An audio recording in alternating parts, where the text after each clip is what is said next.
안녕하세요. 오늘 여러분과 함께 흥미로운 머신러닝 알고리즘 하나를 깊이 파헤쳐 볼까 합니다. 바로 나이브 베이즈인데요. 여러분이 보내주신 나이브 베이즈 확률 기반 분류의 이해 발췌본을 바탕으로 이야기 나눠볼게요. 이름에 이 순진하다, 나이브는 말이 붙어 있지만 이게 스팸 메일 필터처럼 우리 주변에서 꽤 강력한 성능을 보여주거든요. 네, 맞습니다. 이름은 좀 그래도 실제로는 상당히 유용한 알고리즘이죠. 자, 그럼 바로 본론으로 들어가서 이 나이브 베이즈가 정확히 뭔가요? 네, 나이브 베이즈는 기본적으로 확률 이론에 기반한 분류, 클래시피케이션 기술이라고 보시면 됩니다. 분류 기술이요? 네, 어떤 데이터가 주어졌을 때 이게 특정 카테고리에 속할 확률이 얼마나 되는지를 계산하는 거예요. 아, 확률로 분류한다. 가장 쉬운 예가 혹시 스팸 메일 분류 같은 건가요? 정확합니다. 예를 들어서 스팸 메일에서 무료, 당첨, 광고 이런 단어들이 얼마나 자주 나오는지 이걸 학습 데이터로 먼저 파악을 해요. 그러고 나서 새로운 메일이 딱 오면 그 메일 안에 있는 단어들을 보고 이건 스팸일 확률이 몇 퍼센트? 정상 메일일 확률이 몇 퍼센트? 이렇게 계산하는 거죠. 아하, 그러니까 단어 등장 빈도 같은 걸 확률로 계산해서 판다는 방식이군요. 네, 핵심은 바로 그 확률 기반 예측이라는 점입니다. 특정 특징들, 방금 말씀하신 단어 같은 것들이죠. 이런 특징들이 주어졌을 때 어떤 범주, 스팸이냐 정상이냐 여기에 속할 확률이 가장 높은 쪽으로 예측을 하는 겁니다. 듣기에는 간단해 보이는데요. 네, 비교적 간단한 편이죠. 근데 이게 특히 텍스트 데이터처럼 특징이 아주 많은, 그러니까 저희가 보통 고차원 데이터라고 부르는 걸 다룰 때 굉장히 빠르고 효율적이라는 큰 장점이 있습니다. 그렇군요. 그럼 이 알고리즘에 어떤 수학적 원리가 중심에 있는 건가요? 바로 베이즈 정률, 베이즈 시어렘입니다. 이게 통계학에서는 아주 중요한 원리 중 하나인데요. 베이즈 정리요? 좀 더 쉽게 설명해 주실 수 있을까요? 베이즈 정리는 새로운 증거가 나타났을 때 우리가 원래 가지고 있던 생각이나 가설이 맞을 확률이 어떻게 변하는지를 계산하는 방법이라고 할 수 있어요. 스팸 메일 예로 다시 돌아가 보면 원래 이 메일은 스팸일 거야 라고 생각하는 어떤 기본 확률, 사전 확률이 있겠죠. 네, 있겠죠. 근데 메일을 열어보니 무료라는 단어가 딱 있는 거예요. 이게 새로운 증거죠. 그렇죠. 그럼 이 무료라는 단어가 있다는 조건 하에서 이 메일이 정말 스팸일 확률, 사후 확률은 처음 생각했던 것보다 얼마나 더 높아지거나 낮아지는지 이걸 계산해 주는 게 베이즈 정리입니다. 아, 새로운 정보를 반영해서 확률을 업데이트하는 거군요. 맞습니다. 나이브 베이지는 바로 이 원리를 이용해서 각 범주, 스팸 정상에 속할 확률을 계산하고 비교해서 더 확률이 높은 쪽으로 분류를 하는 거죠. 알겠습니다. 근데 아까부터 계속 궁금했던 건데요. 왜 하필 이름에 순진하다는 말이 붙었을까요? 뭔가 좀 부족한 점이 있어서 그런가요? 하하, 네, 그게 아주 핵심적인 질문입니다. 바로 이 알고리즘이 가진 아주 독특하고 어떻게 보면 좀 대담한 가정 때문이에요. 가정이요?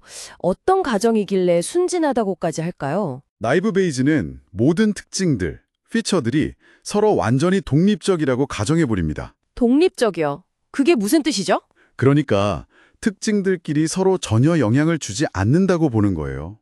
스팸 메일 이에서 무료라는 단어가 메일에 나타나는 것과 당첨이라는 단어가 나타나는 것이 이 메일이 스팸일 확률에 영향을 줄 때 서로 아무런 관련이 없다고 가정하는 거죠. 각각 독립적으로 영향을 미친다고 보는 겁니다. 네. 잠깐만요.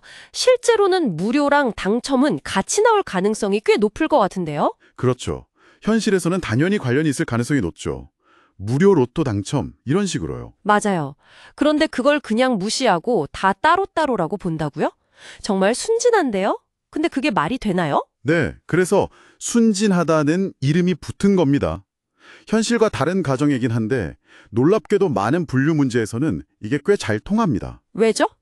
가정에 틀렸는데 어떻게 잘 되죠? 왜냐하면 분류 문제에서는 종종 각 범주에 속할 정확한 확률값 자체보다는 어떤 범주에 속할 확률이 상대적으로 더 높은지가 더 중요할 때가 많거든요. 아, 순위만 맞으면 된다. 그렇죠. 나이브 베이지가 계산한 확률값이 정확하지 않더라도 특징들이 실제로는 좀 얽혀 있더라도 스팸일 확률이 정상일 확률보다 높게 계산되는 그 순위 자체는 잘 맞는 경우가 많다는 겁니다. 그리고 이 순진한 가정 덕분에 계산이 어마어마하게 단순해지고 빨라지는 거고요. 와, 신기하네요. 그 순진함이 오히려 계산 효율성을 높여주는 거군요. 네, 바로 그겁니다. 그럼 이 순진한 가정을 가지고 실제로 어떻게 작동하는지 그 과정을 한번 정리해 볼까요? 좋습니다. 일단 먼저 학습 데이터. 그러니까 이미 분류된 데이터들을 가지고 준비를 합니다. 각 범주, 예를 들어 스팸 메일과 정상 메일 자체가 전체 메일에서 얼마나 되는지 그 비율, 확률을 계산하고요. 그리고 각 범주 안에서 특정 단어들, 그러니까 특징들이 각각 얼마나 자주 나타나는지 그 조건부 확률을 미리 계산해 둡니다. 네, 미리 계산해 둔다. 네. 그러고 나서 이제 새로운 메일이 딱 들어오면 베이지 정리를 이용해서 이 메일이 스팸일 확률과 정상일 확률을 각각 계산하는 거죠. 이때 바로 그 순진한 가정이 쓰이는데요. 메일 안에 있는 여러 단어들이 나타날 확률을 계산할 때 얘네들이 서로 독립이라고 가정했으니까 그냥 각 단어가 나타날 확률들을 싹 다 곱해버리는 겁니다. 아, 그냥 단순하게 곱하기로 계산한다고요? 네. 원래는 더 복잡하게 계산해야 할 수도 있지만 독립 가정을 했기 때문에 그냥 곱하기로 간단하게 처리하는 거죠. 와, 정말 단순화되네요. 그렇죠. 그렇게 각 범주에 속할 최종 확률을 계산한 다음에 더 높게 나온 확률의 범주로 이 메일을 분류하는 겁니다. 아, 스팸일 확률이 더 높네. 그럼 이건 스팸. 이렇게요. 그렇군요. 과정이 명확하게 이해가 되네요. 이런 방식 덕분에 장점도 꽤 뚜렷할 것 같아요. 맞습니다.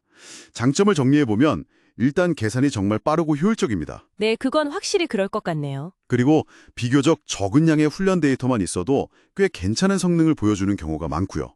또 아까 말씀드렸듯이 단어처럼 특징의 개수가 아주 많은 고차원 데이터 처리에 특히 강점을 보입니다. 텍스트 분류 같은 분야에서 아직도 많이 쓰이는 이유죠. 장점이 확실하네요. 그럼 혹시 단점은 없을까요? 이 순진한 가정 때문에 생기는 문제라든지. 당연히 간점도 있습니다. 가장 큰 건 역시 그 특징 간의 독립성 가정이 현실과 너무 동떨어진 경우겠죠? 그럴 때는 당연히 분류 성능이 좀 떨어질 수밖에 없고요. 하긴 그렇겠네요. 또 다른 문제로는 만약에 학습 데이터에 한 번도 나오지 않았던 단어가 새로운 메일에 딱 나타나면 어떻게 될까요? 학습한 적이 없으니 확률 계산이 안 되려나요? 그렇죠. 그 단어가 특정 범주에서 나타날 확률이 0이 되어버립니다. 그럼 아까 확률들을 다 곱한다고 했잖아요. 네. 중간에 0이 하나라도 곱해지면 최종 확률이 그냥 0이 되어버리는 거죠.